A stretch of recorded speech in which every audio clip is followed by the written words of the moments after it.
que nous venions là d'effectuer une mission de 10 jours, autant à Paris et dans la région Île-de-France, à l'invitation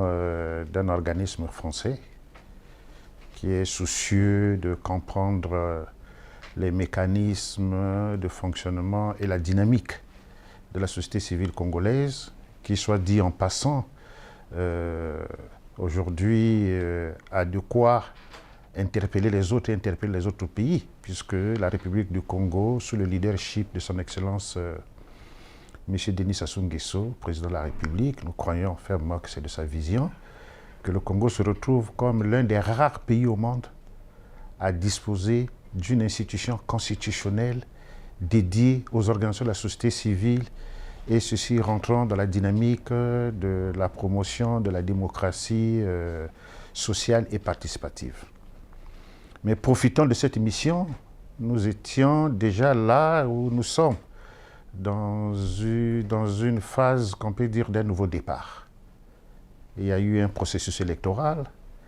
et dans le cadre du processus électoral, chacun sait qu'une élection par nature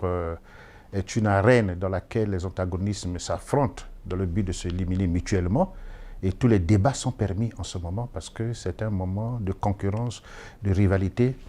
pour bénéficier de l'assentiment du corps électoral et accéder à la magistrature suprême. Mais cette phase est derrière nous parce qu'un président de la République a été non seulement élu, mais plébiscité. Et chacun de nous a assisté avec une attention soutenue à la mémorable cérémonie d'installation et le discours d'orientation du président de la République. Et le président de la République, dans son allocution, a montré qu'il reste dans une approche. Pas l'approche d'un dirigeant qui s'en occupe avec son gouvernement de tous les problèmes du pays, mais le président de la République invite à une mobilisation générale de toutes les forces vives de la nation et la main de la main pour que nous puissions accélérer la marche de notre pays vers le développement. Et la mobilisation de tous inclut, entre autres, que le gouvernement de la République, soutenu par une majorité, sa majorité,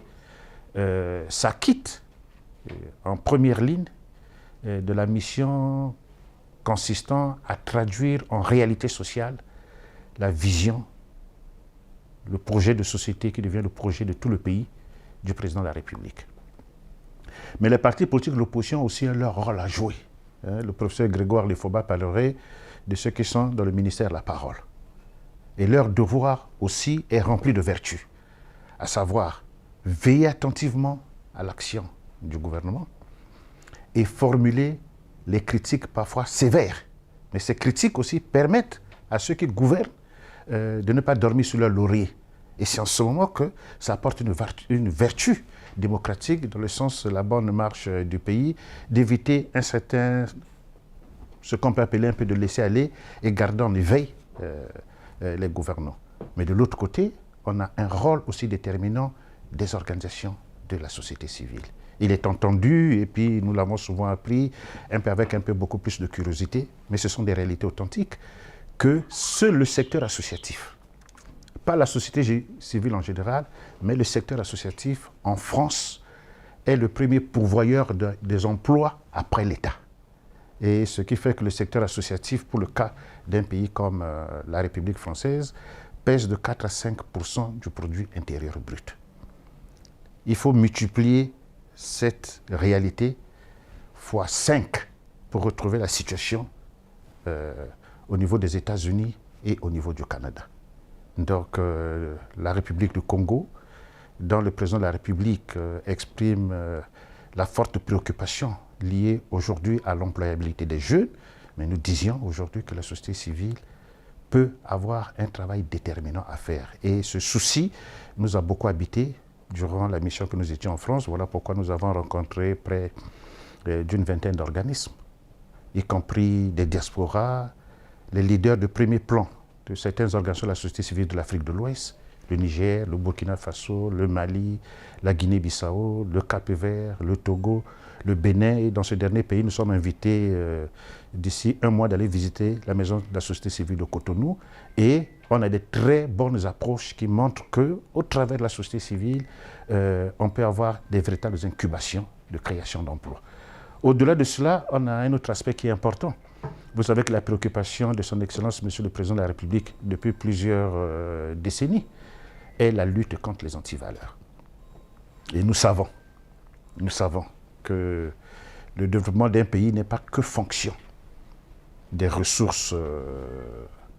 inertes, diamants, or, pétrole, zinc, toutes les matières premières que nous pouvons rassembler, importantes pour le développement. Mais au-delà de là, il y a d'abord la ressource humaine qui est fondamentale, c'est la personne humaine. Et la personne humaine doit avoir une certaine densité interne, au-delà des facultés intellectuelles et autres, mais il y a ce qu'on appelle des valeurs intrinsèques favorisant le développement d'un pays. Et notre pays est interpellé à faire davantage des efforts, puisque nous connaissons que là, il y a un peu quelques faiblesses qui existent. Et la particularité de cette émission était aussi l'invitation que nous avons reçue pour visiter le centre de la scientologie, qui est en France, qui est un organisme d'essence américain et qui a fait ses preuves dans le monde entier en matière des programmes liés au changement de mentalité en faveur de la promotion de l'éthique, en faveur de la promotion de la bonne gouvernance. Et nous avons eu cette opportunité de visiter ce centre et d'avoir en vue un mécanisme de partenariat qui permettra à la société civile congolaise, par le truchement de conseils consultatifs de la société civile et des organisations non gouvernementales, de bénéficier de beaucoup de formations, d'approches, y compris les stages que nous pourrions envoyer quelques journalistes, quelques autres acteurs de la société civile en France pour aller toucher la quintessence de ces enseignements pour que nous mettions cela au service de notre pays. Voilà ce que je peux retenir pour l'essentiel sur cette émission qui a été riche d'enseignements et qui va être suivie les mois à venir par d'autres rencontres, puisque nous sommes partis de Paris avec des invitations pour l'Italie, pour la Belgique, pour le Luxembourg et la Suisse, de la part de certaines organisations de la société civile de renommée internationale qui semblent être préoccupées d'accompagner le conseil consultatif de la société civile et des ONG dans le cadre de la problématique liée à la création des conditions optimales pour faire que les organisations de la société civile congolaise deviennent véritablement des partenaires stratégiques pouvant aider les pouvoirs publics congolais au relèvement des défis auxquels notre pays est confronté.